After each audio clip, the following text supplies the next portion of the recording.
The beacon had been floating in the darkness of space for over 200 years. It was a simple thing, no larger than a ground vehicle, spinning slowly as it broadcast its message in every known language across the galaxy. The message was short and clear. It warned anyone approaching that they were entering Terran Federation space. It stated that hostile entry would be met with decisive response. It ended by saying this was the only warning they would receive. Lieutenant Grace had served at Outpost Sentinel for 3 years. She had watched countless merchant vessels pass through the border checkpoint. She had logged diplomatic envoys from a dozen peaceful species. She had never seen anything like the fleet that now appeared on her sensors. 800 warships dropped out of faster-than-light travel at the edge of scanner range. Each one was massive, covered in weapons, and painted in the deep purple colors of the Empire.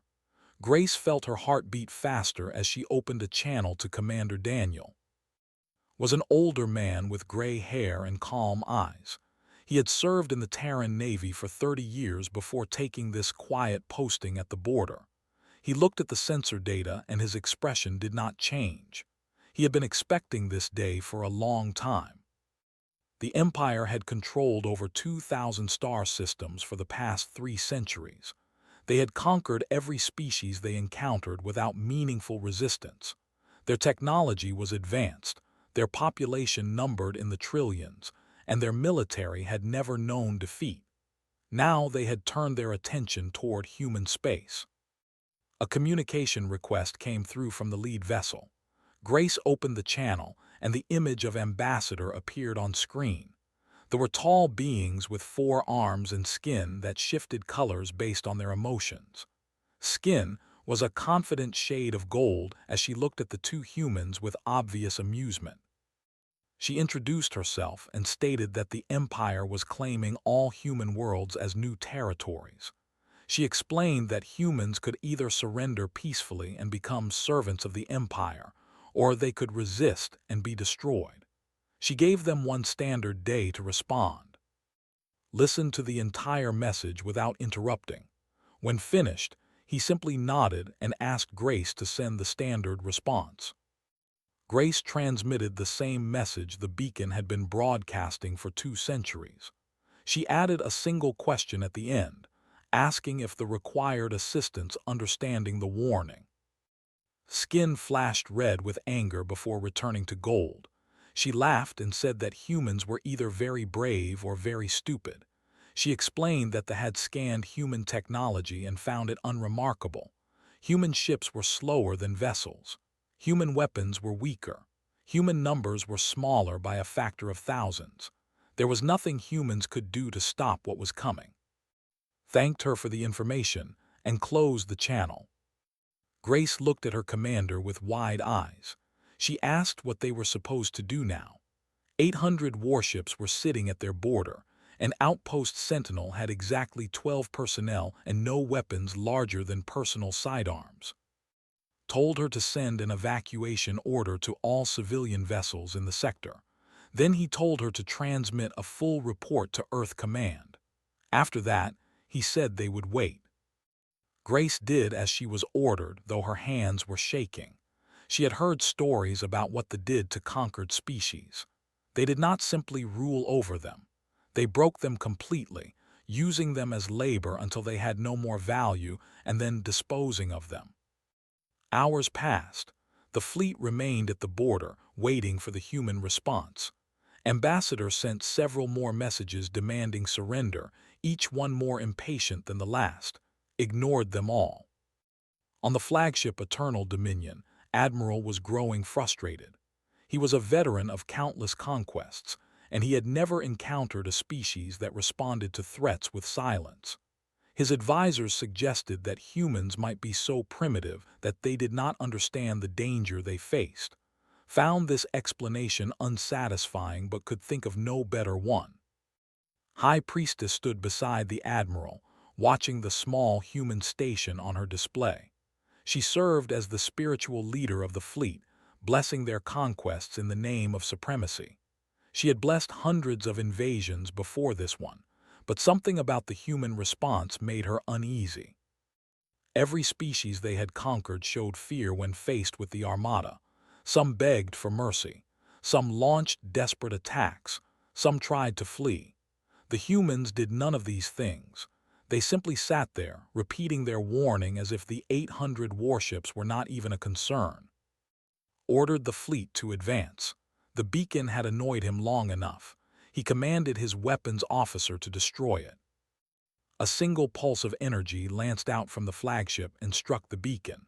The small device exploded in a brief flash of light, smiled, and ordered the fleet forward into human space. On Outpost Sentinel, Grace watched the beacon disappear from her sensors. She looked at, expecting to see fear or anger on his face. Instead, the old commander simply sighed and checked his watch. He told Grace that the beacon had a dead man switch. When it stopped transmitting, automated systems across the Federation would register the signal loss. Protocols that had been established 200 years ago would now activate. Things that had been sleeping for a very long time were about to wake up. Grace asked what kind of things. Stood up and walked to the window of the station, looking out at the stars. He told her that humans had learned a long time ago that the galaxy was a dangerous place. They had watched other species rise and fall. They had studied the empires that conquered and the civilizations that burned, and they had prepared. He explained that humans did not believe in fair fights. Fair fights were for species that wanted to prove something. Humans just wanted to survive. So they built weapons that no one knew about. They hid fleets in places no one would think to look. They created systems that could wage war without a single human soldier being present. The thought they were invading a weak and primitive species. They had no idea what they had just started. Grace asked why they had not tried harder to warn the. Surely if they knew what was coming, they would have turned back. Shook his head. He said the beacon was the warning, clear, simple, and honest. If they chose to ignore it, that was their decision. Humans were not responsible for the choices other species made. They were only responsible for the consequences. Deep beneath the surface of Earth, in facilities that had not been opened in generations, lights began to turn on. Machines that had waited patiently for this moment started their activation sequences. Across 100 hidden locations throughout human space, the same thing was happening. The Empire had just made a terrible mistake. They simply did not know it yet. The fleet moved through human space like a predator walking through an empty forest. Admiral had expected resistance by now. He had expected desperate human warships throwing themselves against his armada. He had expected panicked transmissions begging for mercy. Instead, he found nothing but silence and empty space. 3 days after crossing the border, the fleet arrived at New Austin. It was a farming colony, one of the outer settlements that humans had established to grow food for their inner worlds. Sensor scans showed a population of approximately 2 million, mostly agricultural workers and their families. There were no military installations, no orbital defense platforms, and no warships in the system. Ordered his communications officer to demand the colony's surrender. He expected tears and pleading. What he received instead was the calm face of Governor Samuel Price appearing on his display. Price was a man in his 60s with weathered skin and hands that showed decades of honest work. He spoke slowly and clearly, as if he had all the time in the world. He explained that the people of New Austin were civilians. They had no weapons capable of threatening the fleet. They would not fight a battle they could not win. Smiled at this response. He told Price that wisdom would be rewarded. The humans of New Austin would be spared destruction if they surrendered immediately and accepted their new role as servants of the Empire. Price nodded as if he had expected this answer. He made a simple request. He asked for 20 standard hours to evacuate the civilian population. He said there were children on the colony and elderly people who could not move quickly. He wanted them safely away before they took control. High Priestess advised to grant the request. It would show the other human worlds that cooperation was rewarded. It would make future conquests easier if humans believed surrender meant survival. Agreed. He told Price that they were not without mercy. The humans had 20 hours to leave. Any who remained after that time would become property of the Empire. Price thanked the Admiral and closed the channel, turned to his officers with a satisfied expression. He said this was how conquests were supposed to proceed. No wasted ammunition, no damaged ships, no unnecessary losses. The humans were proving to be sensible creatures. On the surface of New Austin, Captain Marsh was coordinating the evacuation. She was a young woman with short brown hair and eyes that missed nothing. She had served in the Colonial Defense Force for 10 years, though she had never seen actual combat. Now she was directing the largest evacuation in human history, and she was doing it with remarkable efficiency. Transport ships rose from the surface in steady streams. Families carried only what they could hold in their hands. Children clutched toys and pets. Old people were helped aboard by neighbors and strangers alike. There was no panic, no chaos, no fighting over limited spaces. Everyone moved with purpose and order. Watched the evacuation from the flagship and felt her unease grow stronger. She had witnessed many species flee from conquest. They always fought over escape routes. They always left their weakest behind. They always showed the ugly truth of their nature when faced with extinction. The humans showed none of this. They moved like a single organism, each part supporting the others. The strong carried the weak. The young helped the old. Ships that filled their capacity did not leave orbit but instead transferred passengers to other vessels to maximize the number of people saved. She mentioned her observations too. The Admiral dismissed her concerns. He said the humans were simply more organized than most species. It meant nothing except that they would make efficient servants. 18 hours after the deadline was given, the last transport ship rose from the surface of New Austin. Captain Marsh was aboard the final vessel, having stayed until every single civilian was safely away. She looked down at the colony she had called home for 5 years and felt a strange mixture of sadness and something else she could not name. Received confirmation that all human life signs had left the planet. He was impressed despite himself. No species had ever evacuated so quickly or so completely. He ordered a security team to land and secure the colonial capital. Before the landing craft could launch, Governor Price appeared on the communication channel one final time. He looked tired but calm. He told that the evacuation was complete and thanked him for honoring the agreement. Then he delivered one final message. He said the now had 2 hours to withdraw from human space. This was not a request. This was not a negotiation. This was the final warning they would receive. After 2 hours, the human response would begin. Laughed out loud. He asked what response the humans could possibly mount. They had no ships in the system. They had abandoned their colony without firing a single shot. They were clearly a broken species accepting their fate. Price simply nodded. He said they were right about one thing. Humans would not waste lives fighting battles they could not win. But that did not mean humans were incapable of fighting. It meant they chose their battles carefully, and they always won the battles they chose.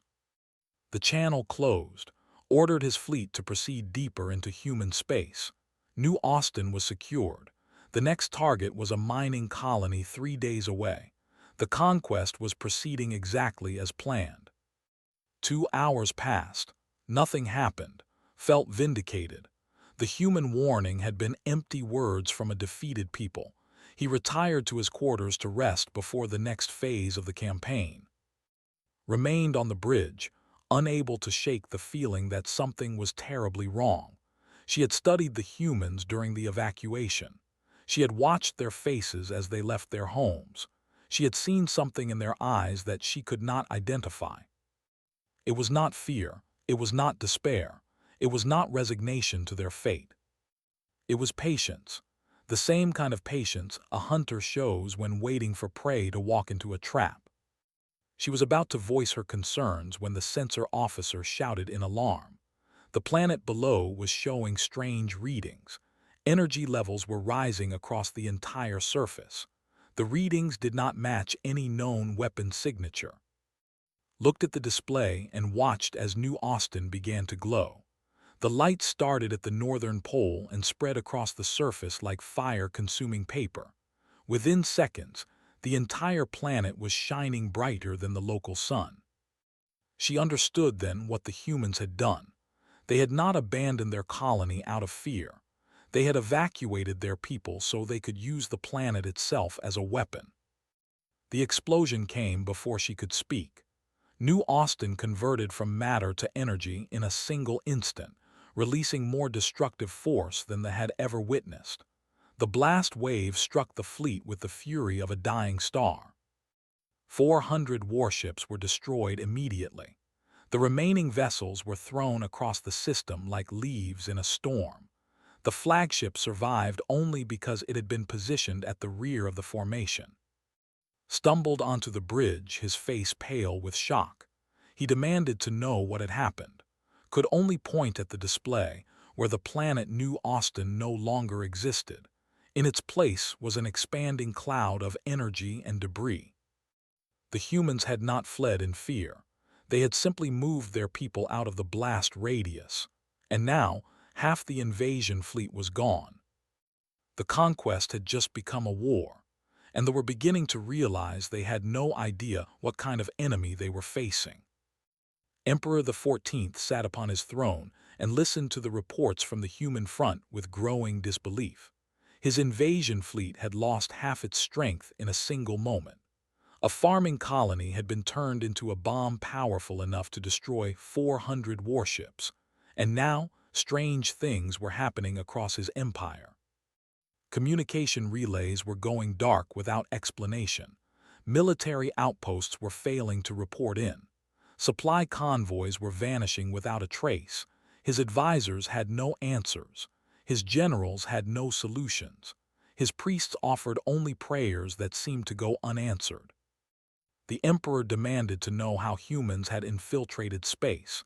His intelligence services had studied human technology for decades. They had assured him that humans posed no threat. Their ships were slow. Their weapons were weak. Their numbers were small. Everything the empire knew about humanity suggested they should have been an easy conquest. His chief advisor suggested that perhaps their intelligence had been wrong. Perhaps humans had hidden their true capabilities. Perhaps the empire had been deceived. The emperor ordered the advisor executed for suggesting such a thing. Intelligence did not make mistakes. Technology was superior. Destiny was to rule the galaxy. These were facts that could not be questioned. But facts were becoming harder to maintain as more reports arrived. A shipyard that had been building new warships for a century was now a field of debris. A fuel depot that supplied half the fleet was burning. A communication hub that coordinated military operations across 3 sectors had simply stopped existing. No human vessels had been detected. No warnings had been given. The destruction came without announcement or explanation. Across the void of space, aboard the command carrier Steady Hand, Fleet Admiral Cole reviewed the same reports with quiet satisfaction. He was a tall man with dark skin and gray temples, his uniform neat and his posture straight despite his 60 years. He had spent his entire career preparing for a war he hoped would never come. Now that it had arrived, he intended to end it quickly. Lieutenant Gray stood beside him, monitoring communication intercepts from space. She had been transferred from Outpost Sentinel after the invasion began, her skills too valuable to waste on a border station. Now she listened to panicked transmissions and translated their contents for the Admiral. She reported that military command was in chaos. They could not understand how their installations were being destroyed. They had not detected any human ships. They were beginning to suspect that humans had some kind of invisible weapon that could strike without warning. Cole nodded slowly.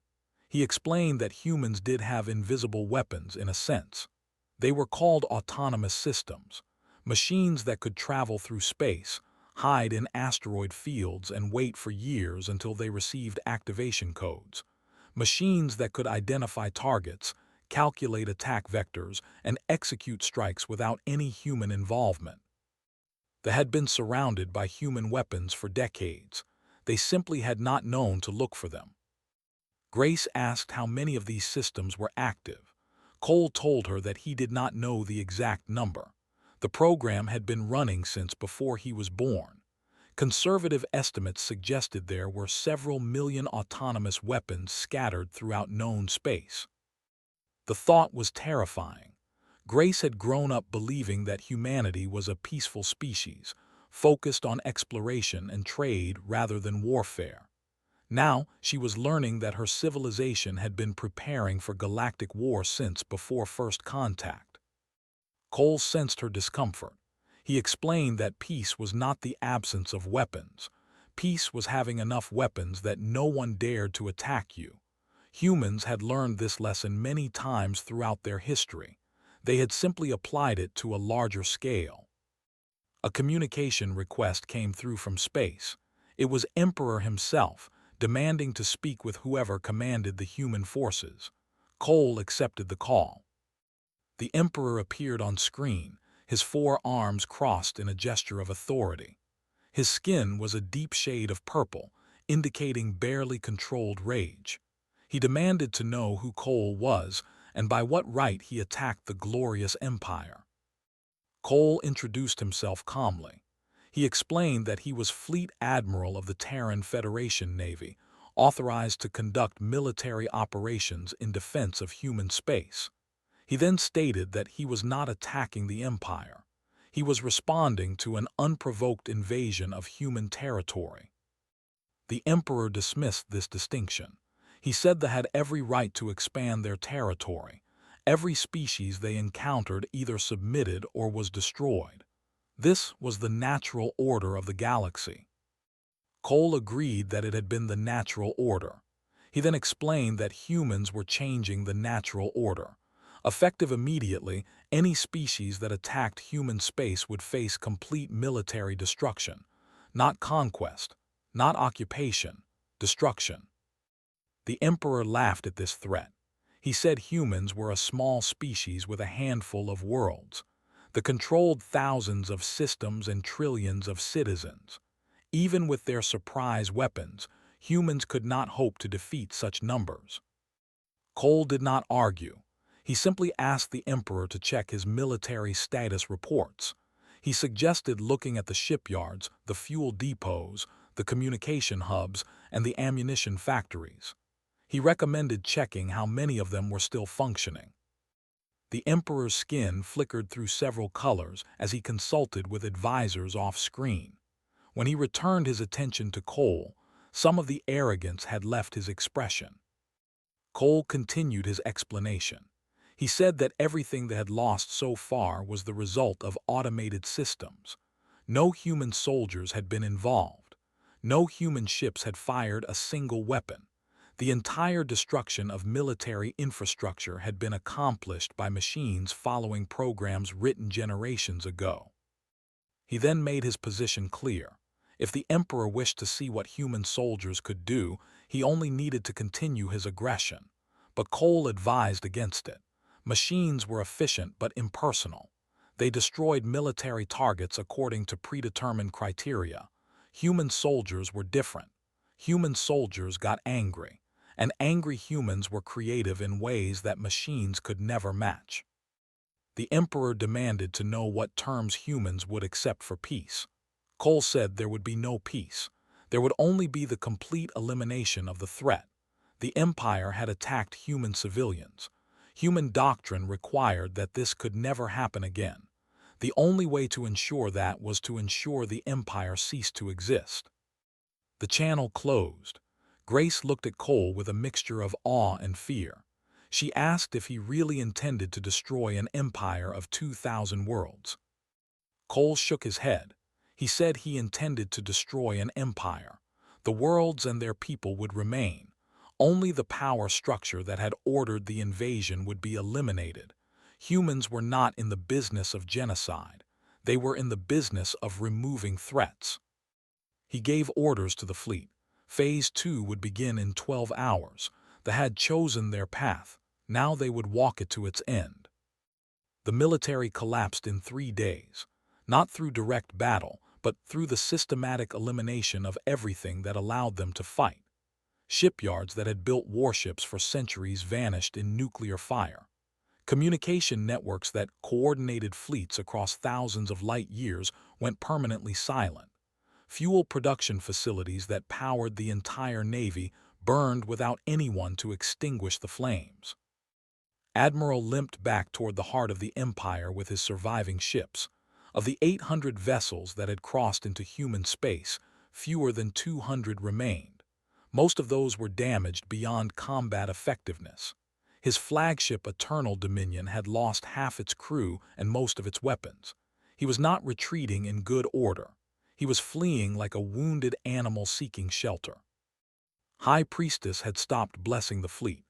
There seemed little point in calling upon divine favor when the gods had clearly abandoned them.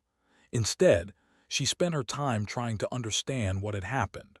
How had a species that seemed so weak become so devastating? She requested a communication channel with any human who would speak with her. She did not expect a response. To her surprise, a connection was established within the hour. Captain Marsh appeared on screen, recognized her from the evacuation of New Austin. The young human woman had been the last person to leave the doomed colony. She had watched her home world become a weapon without showing any visible emotion. Asked her question directly. She wanted to know how humans had become so powerful while appearing so weak. Every species that had conquered showed their strength openly. They built massive fleets and towering monuments. They displayed their weapons and announced their capabilities. Humans had done none of these things. They had seemed like prey waiting to be taken. Marsh considered the question before answering. She explained that humans had learned something important very early in their development as a spacefaring species. The galaxy was not a safe place. Species that showed their strength became targets. Other civilizations would unite against them or attack them before they became too powerful. So humans had made a choice. They would appear weak while building strength in secret. They would trade and explore and seem harmless while constructing weapons that no one knew existed. They would let other species believe they were prey while preparing to become the ultimate predators. Asked why humans had bothered to warn thee at all. If they intended to hide their capabilities, why place a beacon at the border announcing their presence? Marsh smiled slightly. She said the beacon was not about protecting human space. It was about giving other species a choice. Humans did not want to destroy civilizations. They wanted to coexist peacefully with their galactic neighbors. The beacon offered that choice. Turn back and nothing happens. Cross the line and face the consequences. They had made their choice. Now they were living with the results. Asked one final question. She wanted to know what would happen to her people. Would humans exterminate them as they had exterminated so many soldiers? Marsh shook her head. She said humans were not interested in genocide. They were interested in security. The people would survive, but the empire, the power structure that had ordered the invasion, would not. The channel closed, sat in silence, trying to process what she had learned. Her entire life she had been taught that they were the supreme species of the galaxy. They were destined to rule all others. Their conquests were proof of their superiority. Now she understood that they had simply never encountered a species that knew how to fight back. They had conquered the weak and avoided the strong. They had mistaken the absence of opposition for proof of their own greatness. Humans were not weak. Humans were patient, and their patience had run out. On Prime, Emperor watched his empire crumble from the windows of his palace. Reports arrived every hour, each one worse than the last. Entire sectors had gone dark. Fleet commands had stopped responding. The military infrastructure that had taken centuries to build was being dismantled piece by piece. His advisors urged him to surrender. His generals begged him to negotiate. His priests told him that the gods were punishing them for their arrogance. He executed several of them for their defeatism, but it did nothing to change the situation. Then the human fleet arrived. 2,000 warships dropped out of faster-than-light travel in perfect formation around Prime. Each vessel was larger than anything they had ever constructed. Each one bristled with weapons that made technology look primitive. They surrounded the throne world in a sphere of steel and fire, blocking out the stars. Fleet Admiral Cole broadcast a message to the entire planet. He announced that the Empire had attacked human civilians without provocation. Human military doctrine required that threats to civilian safety be permanently eliminated. The Empire would cease to exist by morning. The Emperor demanded to know what this meant. Would humans destroy their worlds? Would they slaughter their population?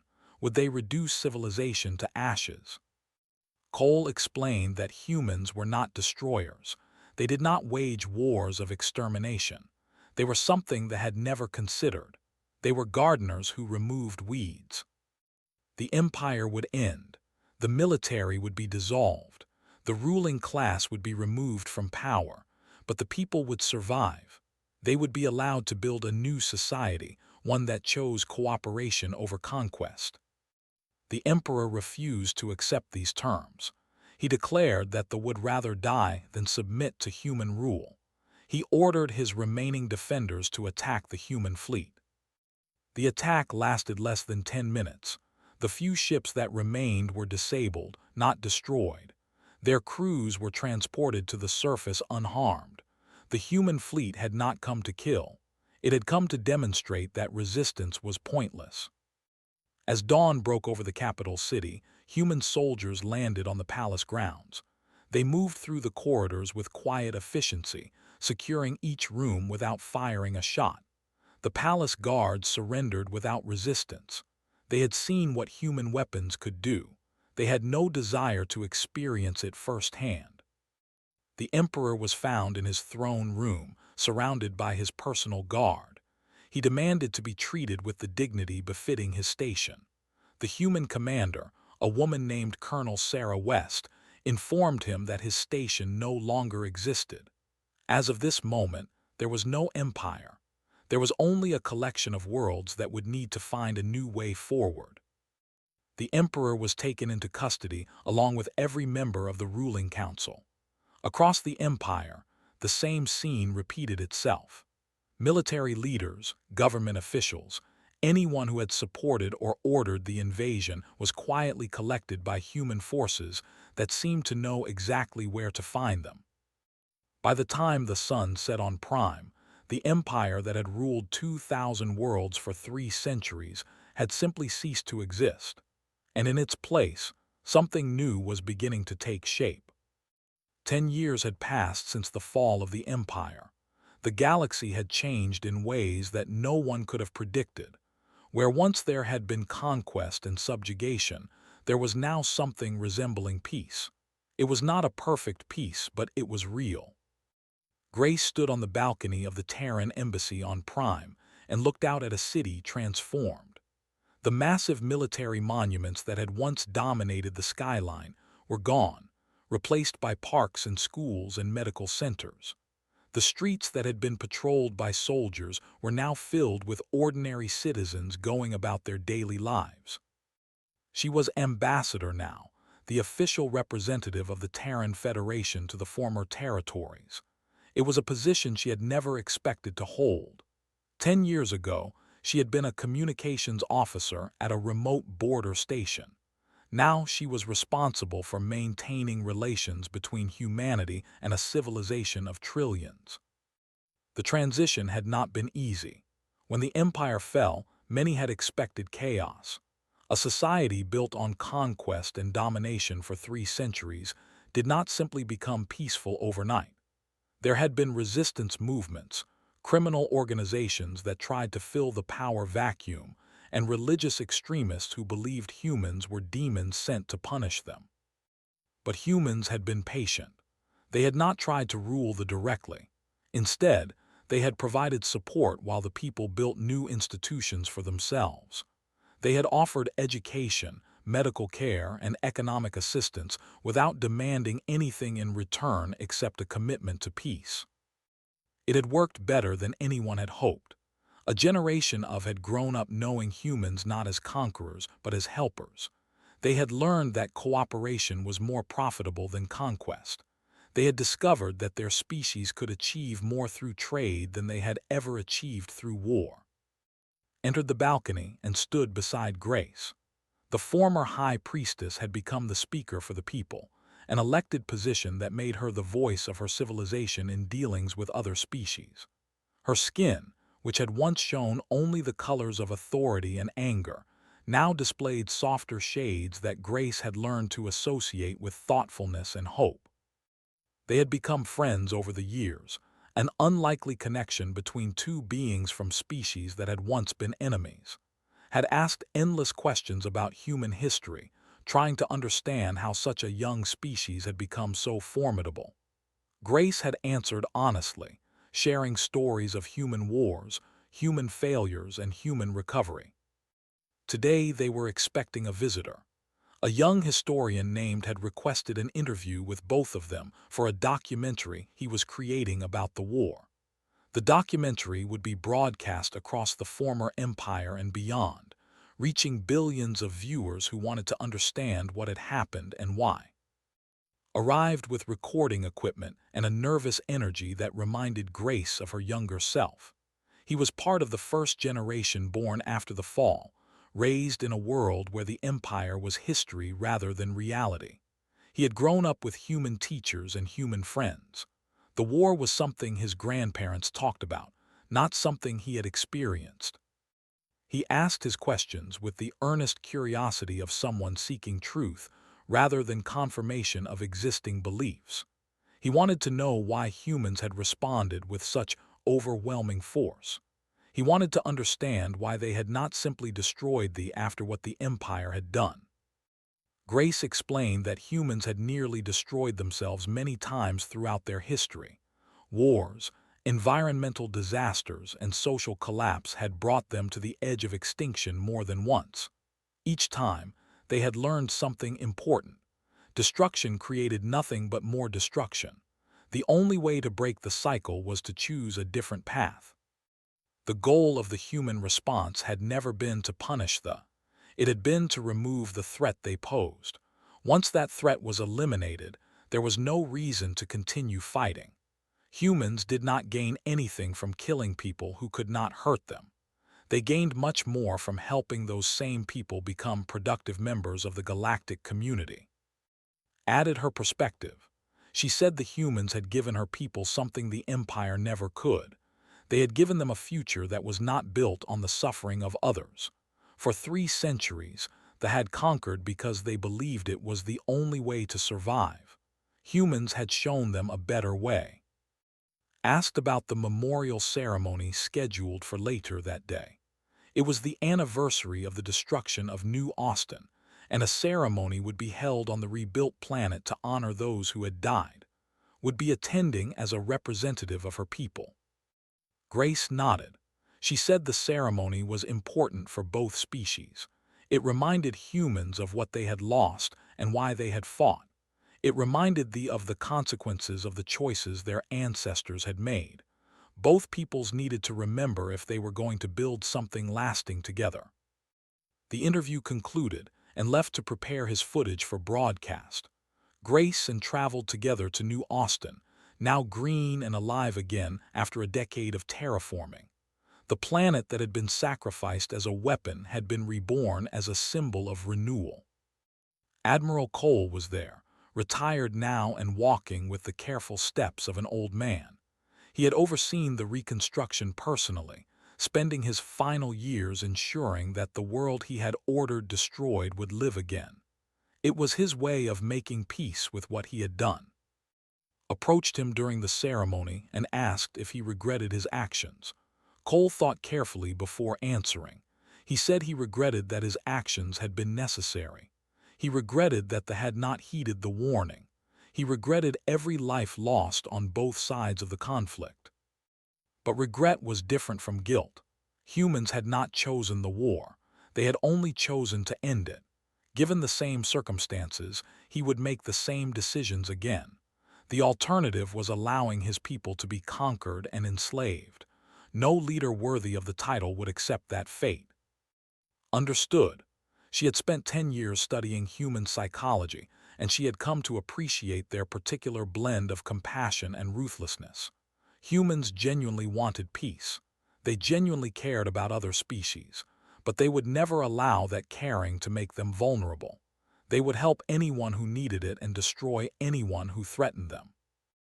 It was a philosophy that many species found difficult to comprehend. The galaxy was used to empires that conquered for power and civilizations that surrendered for survival. Humans fit neither category. They were something new, something the galaxy was still learning to understand. Completed his documentary and released it across the former empire. It became required viewing in schools and universities, a historical record that would shape how future generations understood the war. Other species watched it as well, studying the human response and drawing their own conclusions. The final scene showed the border beacon that had started everything. It had been rebuilt in the exact location where the original had been destroyed, broadcasting the same message in every language known to exist. The message warned that hostile entry into human space would be met with decisive response. It stated that this was the only warning. In the century that followed, no species ever tested that warning again. The beacon floated in the darkness, spinning slowly, patient and eternal.